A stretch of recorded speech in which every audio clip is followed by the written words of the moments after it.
In the corridors of power, where every step was calculated and every word could decide fate, Mikhail Andreyevich Suslov stood out for his unique role. He was not just a member of the Presidium of the Central Committee of the Communist Party of the Soviet Union. He was the one who could both elevate and bring down the most powerful figures in the state, including the general secretaries themselves. His influence on the party elite was so profound that many whispered about his ability as an architect of resignations. Imagine an autumn day in 1964. The air in Moscow seemed electrified with the anticipation of great change. The most influential people in the country gathered at a closed meeting of the Presidium of the Central Committee of the Communist Party of the Soviet Union. On the agenda was an issue that could turn the entire political landscape upside down. It was on that day, 12 October 1964, that Mikhail Suslov took the floor. His voice, always calm and steady, rang out from the podium. He read out a lengthy indictment against the current head of the party and state, Nikita Sergeyevich Khrushchev.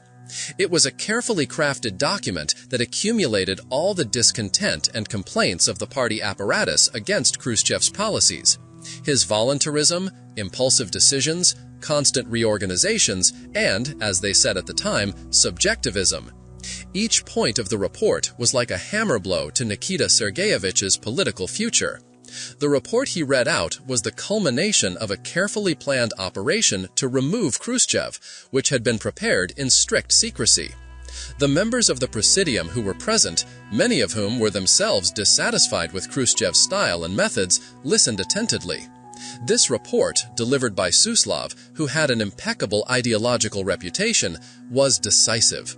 It gave the entire removal procedure the appearance of legitimacy and party necessity. As a result, the very next day, on 13 October 1964, Nikita Khrushchev was forced to resign, and Leonid Ilyich Brezhnev took his place. This event clearly demonstrated Suslov's enormous power, not only as an ideologist, but also as an influential player in the apparatus's intrigues. However, Suslov's ability to influence the fates of top leaders manifested itself not only at moments of their downfall, but also during periods of their rise.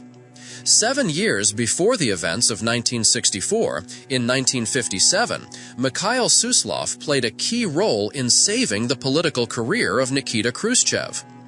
Then, in June 1957, the so-called anti-party group, which included heavyweights such as Georgy Malenkov, Lazar Kaganovich, and Vyacheslav Molotov, attempted to remove Khrushchev from power. They enlisted the support of the majority of the Presidium of the Central Committee. The situation seemed hopeless for Khrushchev. It was at this critical moment that Suslov came out in support of Khrushchev. His support was not merely political, it was ideological. He presented the actions of the anti-party group as a departure from Leninist principles, as an attempt to revise the course set after Stalin's death. His arguments, backed by the authority of the chief ideologist, helped Khrushchev mobilize supporters in the Central Committee, which ultimately ruled in Khrushchev's favor, condemning the anti-party group. This event strengthened Suslov's position as a man capable not only of breaking, but also of making political careers. He proved that his loyalty to the man he considered the true successor to Lenin was invaluable, and his dissatisfaction was deadly dangerous for any leader. Suslov, personally or through his trusted associates, had the final say in all ideological matters.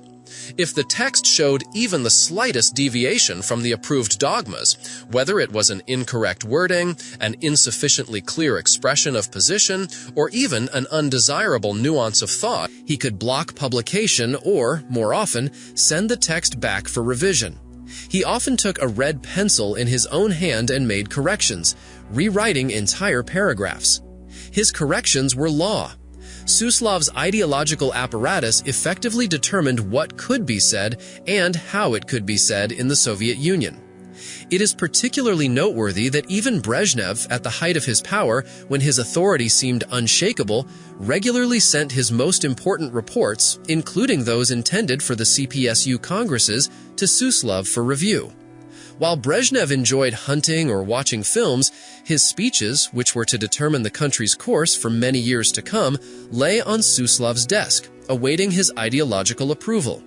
This was not a sign of Brezhnev's weakness, but rather a recognition that in a system where ideology was the unshakable foundation of power and legitimacy, no one could afford to be ideologically impure. Suslov was the guarantor of this purity, the final authority on the impeccability of any party document. This control gave Suslov enormous, almost invisible influence. He did not run the economy or command the army directly, but he shaped the very thought and rhetoric of the party. In a country where every word carried weight and any deviation from dogma could be interpreted as revisionism or opportunism, such power was truly all-encompassing. Thus, Mikhail Suslov did not simply hold an important position, he was the living embodiment of the ideological core of the Soviet system. He may have been quiet and unassuming, but his decisions and his ideological verdicts carried more weight than many other levers of power, creating a striking contrast between his modest appearance and his omnipotent influence. In politics, it is not the strongest who survive, but the most flexible and far-sighted. It was truly remarkable how long Mikhail Suslov remained at the top of Soviet power. His political longevity was one of the most striking testimonies to his unique intuition and ability to balance the most complex and dangerous political games. Suslov was first appointed to senior positions in the Central Committee of the Communist Party of the Soviet Union in 1947, while Joseph Stalin was still alive. At that time, in the post-war years, the party elite was filled with veterans who had gone through the crucible of repression and war, and Stalin himself remained the undisputed leader. To survive this period, secure a position in the upper echelons of power, and maintain one's position was a task that only a few could accomplish, and Suslov did so brilliantly. But the most striking thing was that he did not simply retain his position. He outlived everyone who stood at the helm or tried to break through to it. Suslov witnessed and participated in the changing of the times. Stalin passed away, then Lavrenti Beria was overthrown, Georgy Malenkov retired, and then Nikita Khrushchev was removed from power. Each of these leaders came with their own ambitions, their own teams, their own ideas about the future of the country, and each of them, in one way or another, was forced to reckon with Suslov. He remained an unchanging figure on the political scene until his death in 1982. For the successive general secretaries, Suslov was not just an experienced functionary. He was a symbol of the continuity of the party apparatus itself, its memory and traditions. His vast experience, accumulated over decades of work in the highest echelons, made him an indispensable advisor on the most sensitive issues, whether ideology, foreign policy, or internal power struggles. He knew all the undercurrents, all the unwritten rules of the game. His opinion, even if expressed quietly, carried enormous weight, because behind it stood not only his personal position, but also the full power of the ideological apparatus and, importantly, his impeccable reputation. However, this same stability, this unwaveringness of Suslov, was also a hidden threat to anyone who dared to contradict him. His longevity and immutability at the top of the power structure created the impression that he himself was part of the system, an integral element that would outlive anyone who tried to change it. Power in the Soviet Union was measured not only by the number of medals on one's chest or the size of one's office, but also by one's ability to influence personnel appointments. And here, Suslov held one of the most powerful positions. He was the second secretary of the Central Committee of the Communist Party of the Soviet Union, which basically made him the party's chief personnel officer, the guy who held the fate of thousands of high-ranking officials in his hands. He was in charge of key personnel appointments across the country. He decided who would become secretary of the regional committee, who would head an important ministry, who would represent the Soviet Union abroad as ambassador. Without his consent, without his visa, no general secretary could put forward his candidate for a significant position.